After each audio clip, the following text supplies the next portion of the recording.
Imaginez-vous pouvoir marcher avec une gravité proche de celle de la Terre dans l'espace. Cela est possible, le tout est de recréer une gravité.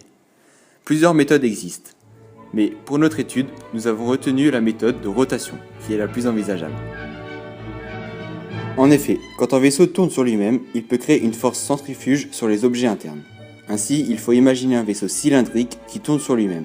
Les personnes à l'intérieur marchent avec les pieds vers l'extérieur et leur tête vers le centre de la rotation. Cela fonctionne sur le même principe qu'une machine à laver. En effet, la vitesse de rotation dans la machine plaque les habits vers l'extérieur. Il faut donc adapter la vitesse de rotation de sorte à obtenir un G, soit l'intensité du champ de pesanteur terrestre. Mais cette technique a quelques effets secondaires, tels que des nausées ou une désorientation due aux forces inertielles causées par la rotation. Ou encore, dans le cas où le rayon du vaisseau est faible, la tête et les pieds ne ressentent pas la même gravité, ce qui peut rendre les mouvements difficiles.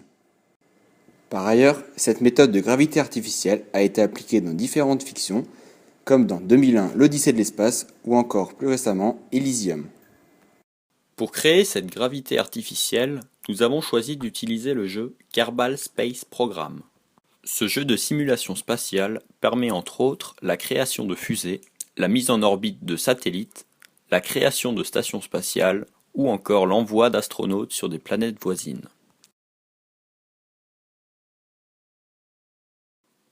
Au travers de longues phases de test, nous avons testé divers designs pour tomber d'accord sur l'envoi de l'anneau en plusieurs parties pour l'assembler en orbite. Le tout avec son lot d'écueils.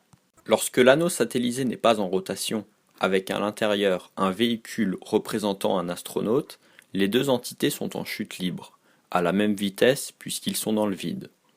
Dans ce cas, à la manière d'un astronaute dans l'ISS, le véhicule subit 0 G. Il est en apesanteur. Une fois le véhicule plaqué contre la paroi, l'anneau entre en rotation jusqu'à atteindre une vitesse maximale de 1,5 tours par minute. L'anneau ainsi positionné, faisant face à la planète, permet d'être relativement équidistant au centre de la planète en tout point de l'anneau, permettant ainsi d'avoir une force constante exercée sur le véhicule.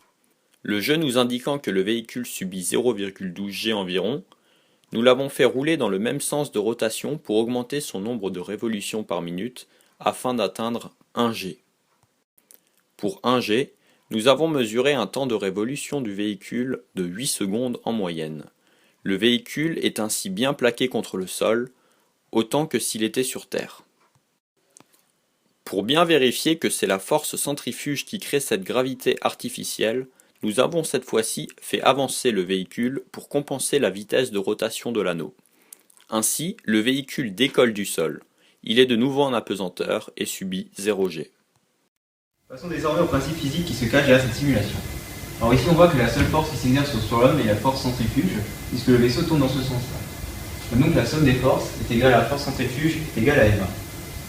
Les données fournies par le logiciel de simulation sont le diamètre du vaisseau, qui est de 31,82 mètres. Le temps de révolution que nous avons mesuré est de 8 secondes. On déduit donc le nombre de tours par minute, qui est de 7,5. D'après la seconde loi de Newton, nous avons donc la force centrifuge est égale à M1. En projetant sur l'axe parallèle à la force centrifuge, nous obtenons mv carré sur R est égal à M1. mv carré sur R, c'est l'expression de la force centrifuge.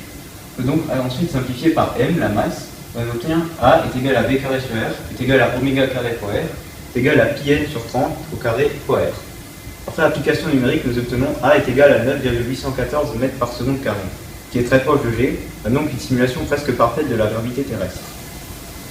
En conclusion, nous pouvons dire que la simulation respecte les principes physiques réels et que nous avons créé une gravité artificielle proche de celle de la Terre.